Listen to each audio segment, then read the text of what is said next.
कापूस साठवण बॅग खरेदीत खालपासून वरपर्यंत रेट फिक्सिंग, माझाचा एक्सक्लुसिव्ह रिपोर्ट। कनिष्ठ अधिकाऱ्यांच्या किमतीला कृषी मंत्र्यांपर्यंत सर्वांचंच अनुमोदन। सिरकॉटचाही बॅगच्या किमतीवरती टेंडरनंतर प्रमाणीकरणाचा शिक्का।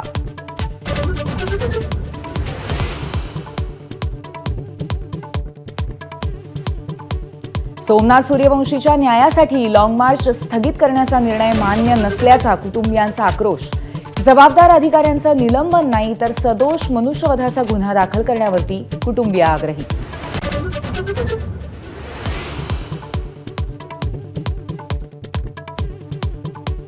परभणीच्या सोमनाथ सूर्यवंशीच्या न्यायालयीन कोठडीतील मृत्यू प्रकरणी जितेंद्र आव्हाड आक्रमक, काही निवडक लोकच सोमनाथचा मुद्दा लावून धरत असल्याची खंत।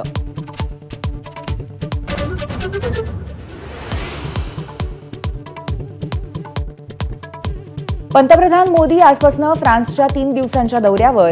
AI ॲक्शन समिटमध्ये भूषवणार सह-अध्यक्षपद। फ्रान्सचे अध्यक्ष मॅक्रॉनसोबत द्विपक्षीय चर्चा, महत्त्वपूर्ण संरक्षण करार होण्याचीही शक्यता।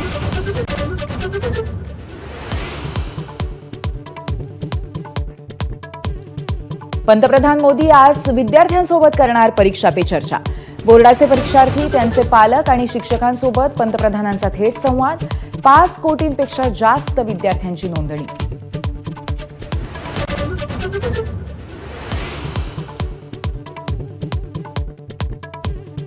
दिल्लीचा मुख्यमंत्री ठरवायला वेळ लागणार, सूत्रांची माहिती। पंतप्रधान मोदींच्या फ्रान्स आणि अमेरिका दौऱ्यानंतरच ठरू शकतो दिल्लीचा मुख्यमंत्री।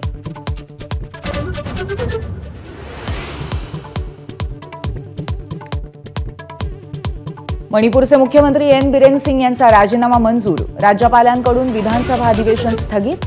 याच अधिवेशनात मांडला जाणार होता अविश्वास ठराव। संसदेतही मणिपूरचे पडसाद उमटण्याची शक्यता।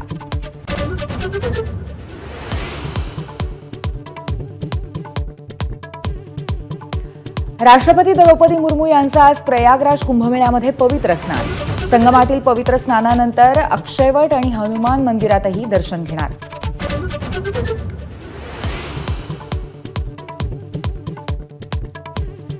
प्रयागराज महाकुंभमेळ्यात भाविकांच्या श्रद्धेचा महापूर। 25 किलोमीटरपर्यंत वाहनांच्या रांगा, अभूतपूर्व कोंडी। रविवारच्या सुट्टीचा मुहूर्त साधत तब्बल 1.5 कोटी भाविकांचं पवित्र स्नान।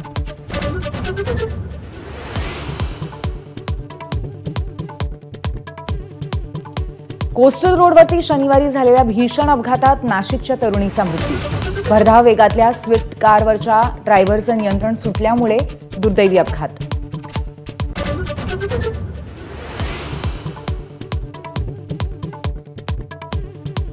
पंजाबमधल्या अमृतसरमध्ये दहशतवाद्यांचा तळ उद्ध्वस्त।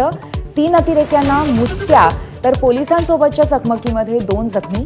AK-47 सह ग्लॉक पिस्तूलही जप्त।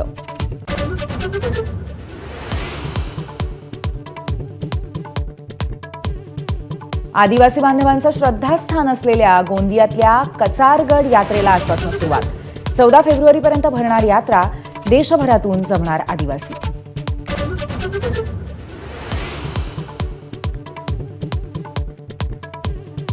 बंगळुरूमध्ये आजपासून आशियातला सर्वात मोठा एअर शो।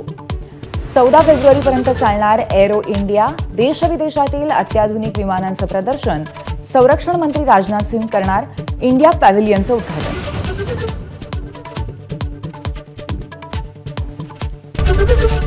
एबीपी माझा, उघडा डोळे बघा नीट।